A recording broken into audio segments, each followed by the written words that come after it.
passion and perseverance. These two words, nobody knows these words better than me. In fact, passion and perseverance should have been my middle name actually. I should have been Tannaz, Passion, Perseverance, Irani.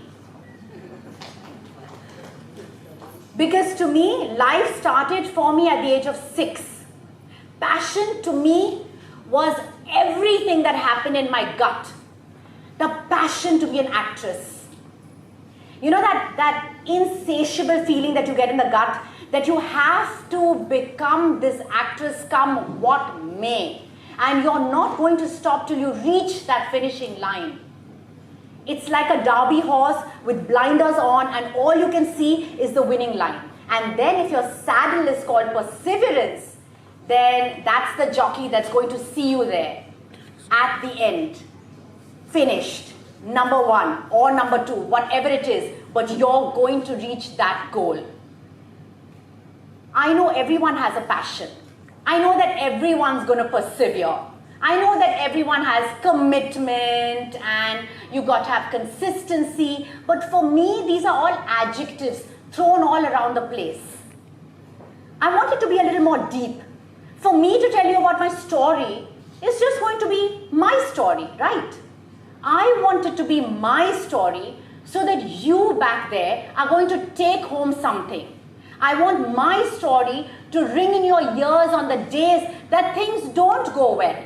And trust me, there are going to be days, there are going to be weeks, and there are going to be months when things do not go well, despite the passion and the perseverance. Everyone wants to be empowered. Everyone's scale of empowerment is different. So let me start with my story. It starts when I was 6. I wanted to be an actress. So I had no one to speak to about my passion at all. I could not tell a soul that I wanted to be an actress. I mean, how sad is that? If you want to be a doctor, you want to be a lawyer, you want to be in advertising, you want to be an engineer, you can speak and you'll be spoken to and people will entertain your thought and your vision and your concept. But when you want to be an actress, you're never taken seriously. And that too at the age 6. Oh my God, this one, oh, you're so cute, you got curly little hair, you'll grow out of it, I'm sure. But it just grew and grew, and it grew silently inside me like fungus, like an amoeba, not knowing what to do. It was all out of shape. And at the age of 8, a relative of ours came from America with gifts for us. And he handed me a diary with a little Snoopy on it. I don't know whether you know this character, Snoopy. And it said, don't snoop inside. And the other one read, get out. So he handed me 2 diaries. One was blue, one was red. And it had a little lock on it. And I was so enamored by this at the age of 8. And I'm like, wow, what is this? I have someone to talk to. I have something to do. I can share my vision, my passion with somebody. So I started writing. Because of lack of someone to talk to, for someone to not believe in me. Of course, my parents were there, and of course, I could discuss things with them to a limit of maybe 2 minutes, you know. But I had this diary of mine. So every single day, since I was 8 years old, I started writing a diary. Today, what do we call it? We call it journaling. We call it write your goals. Write all that you want. We call it manifestation. By the age of 8, in the late 70s, I didn't know what it was. I just called it Dear Diary. And I wrote everything that I wanted. And you know what happened because of that? Because of that, every atom and every pore in my body was in sync with my passion. That was rule number 1 that I learned many moons later. Why every day of my life, for the last 30 years, I have been an actress. Somebody that was looked up to. Technology hit my industry every 4-5 years, but I still stood tall. My contemporaries who started with me a good 30 years ago, some of them I don't know where they are. Some of them just lost out on steam. Some of them just forgot what was their original passion. But scientifically, because I wrote every single day, All my feelings, all that I wanted out of life, I wrote it because my feelings went into my pen and it was on that paper. If you think about it, every feeling of yours starts with a thought.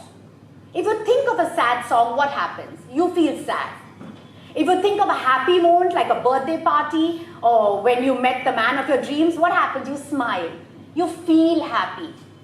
When you think while you're writing, your thoughts, when you pen them down, you are creating this volcanic reaction in your entire body and mind, and you're totally in sync with your passion.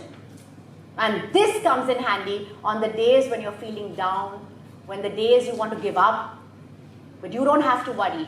Your machinery is well oiled. It will see you through. And the second thing that helped me was I turned deaf. Not physically, but to all the naysayers. And there were a lot of them, mind you. They said, "Arey, Tannaz, you want to be an actress, but you don't even look like the quintessential Indian actress. And for God's sakes, look at your hair. It's all curly. I mean, which actress has curly hair?" And I'm talking about the days of late 70s, 80s, early 90s. Not many actresses had curly hair. I know it sounds so flippant, but for a person who's just starting out, I never had anyone to kind of believe in me. And they said, forget about it. If you want to be a part of the Hindi film industry, your pronunciation, your diction, your Hindi on the whole, I mean, you don't even know how to speak the language. People say that you can get educated and you get a good job. But tell me, for my passion, where was the education? Where was the person that I could look up to? I started my passion when there was only one national channel called Doordarshan. I only got to see something every Sunday. Every Sunday we got one movie. That too just before Monday morning when you have to pack your bag and go to school. I only got that little outlet when I saw a Rekha or a Madhuri or a Sridevi, and I'm like, oh, I want to be that one day. I want to be that one day. And I just had to say it in my mind while I was asked to put the channel out or put the volume up, because we didn't have remote controls in those days. I come from that era. It's funny to imagine that even while I'm speaking, I'm like, oh my God, Tannaz, you're really ancient. You're a dinosaur.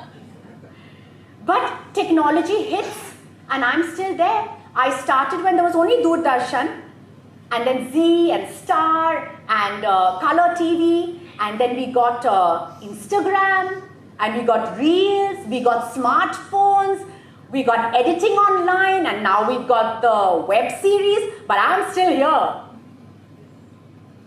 And that's what I want to teach the entire youth, the entire Gen Z.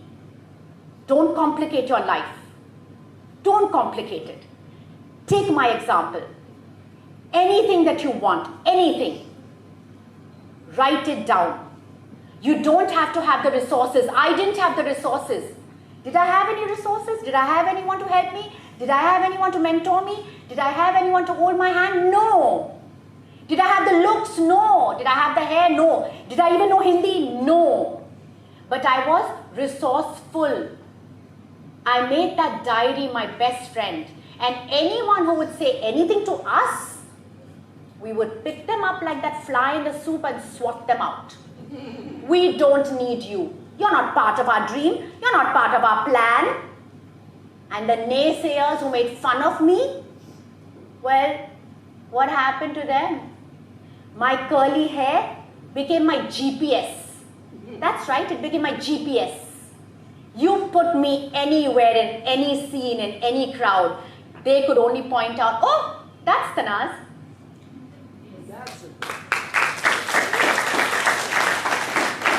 My diction, the way I spoke Hindi, became my USP, my unique selling point. They said, oh, you know, can you do that character like how that Tannaz speaks Hindi? I know so many people who have auditioned, the new generation. When they meet me, they're like, oh my God, you are Tannaz Irani. You know, when we went for the audition, we were asked to speak like you. When we have these classes, diction classes and acting classes, they speak about you, that how you made it your own unique feature. And I'm not here to sell my occupation. I'm not here to sell my struggle. I am here to sell the only 2 points that I have to make is that just write. Anything, it's that simple. It's that simple. It took me 13 years to get to where I wanted to. I started writing at the age of 8. I got my first break at the age of 20. It took me 13 years.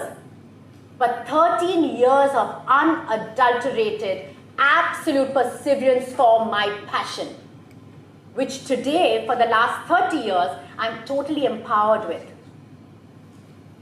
And the second thing is to turn deaf. Like that frog, I'm sure you know that story.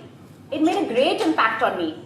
Like there was this well filled with frogs and all of them were trying to get out. All of them tried and failed. And there was this one frog, just one frog, who kept trying and trying and trying. And everybody was saying, no, don't try. All the other frogs were like, no, it's very slippery. You'll never make it. You don't have it. We've tried. It's not going to happen for you. And that frog did make it. He did get out of the well. Why did he get out of the well? You're right. Because he was deaf. He didn't listen to anything. He didn't hear anybody. So he got out of the well. That's exactly what you should do to all the naysayers. Respect them, respect their decisions or whatever they have to say. But if you have the passion and the integrity and it's not harming anyone, then just write. Just write what you want. Trust me, it is the most empowering feeling you'll ever have in your life. You don't need anybody. You know why? Because your dream is your dream. It's your responsibility. You don't need to spill it on anything. You don't need to say, oh, I don't have a conducive background. I don't have conducive parents. I don't have the facilities. No, you will get everything because everything you want in life starts here. Winning starts here. Just like they say, abs are not made in the gym, they're made in the kitchen. Dreams are not made in classes. They're made in your brains first. Imagine how powerful your brain is. It's almost 1 million years old and we do not have a new version of the brain. We do not have brain 2.0. 50 years ago, we had the manual ambassador car, didn't we? And we thought, wow, this is fantastic. And then we said, oh, the brain has reached its optimum level when we had the computer. Am I right? But still, a couple of years ago, what do we get? We get a Tesla car, completely electronic and smart. I think now we've seen the best of the brain, haven't we? Yes. No, we haven't seen the best of the brain. There's still more to come. Imagine the powerhouse you have in that brain of yours. And imagine how much you are using it just to poke your nose in other people's business. Just to find out how much someone else got in their marks. Parents included. But I have found the difference. And the difference is that you should use your own brain, your own body. Because your dream is your own. It's your own responsibility. Your parents just provided you life. You need to reach your goal on your own. And in that time, you will fall. And that's fantastic. I hope everyone fails and everyone falls. Because only with that, you will learn what was not supposed to be done. When I go for auditions, I fail all the time. I fail all the time. I'm looking for a job almost every second day. I finish an assignment, I'm jobless. I finish a series, I'm jobless. Imagine the kind of stress that an actor goes through. Because we are always living the life of a 20-year-old and a 30-year-old. We're always looking for jobs. We always have to, relearn everything. We always have to teach ourselves some new technology. Every time technology hits me, I have to reinvent myself.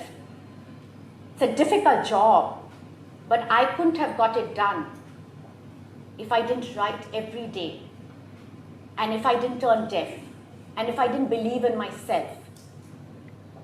Trust me, life is really simple, and whatever it is that you want can be at your feet if you just believe in yourself. And this is not a cliched line. I have lived through it. And I'm starting my second phase of life, which I'd like to share with everyone. And today, I'm trained to be a life coach. This is my life 2.0 starting from this year onwards. 2023 is my harvesting year. Do I have all the qualifications? No. Have I gone to any classes for it? No. Do I know what it takes to be a life coach? Maybe. Do I have anyone supporting me at home? No. But I'm doing it once again. Once again, me and my diary against the world. And I want to come back here, I don't know how many years later, when y'all will be clapping for me. Just like maybe a Tony Robbins, maybe like my mentor Mel Robbins. I want to do that today. 30 years in the entertainment industry was beautiful. Today, publicly, I want to say, for the first time in my life, so scared, shaking, my stomach is doing its own story, that today I want to break out of that, and I want to change people's lives. I want my life, in so many vagaries of it, everything that I faced, I want to change the youth of today, because life is so simple. I want to change the way people are parenting this generation, Gen Z, because life actually is so simple. And I've lived 30 years, and I've lived the 11 years parenting. Trust you me, everyone in this room, go home, get that pen out, and write everything that you want, and just turn deaf, because your passion and perseverance will get you there. But this writing will empower you for life and everything that life has to offer you. All your failures and your winnings. And I wish you a great life, just like mine has been.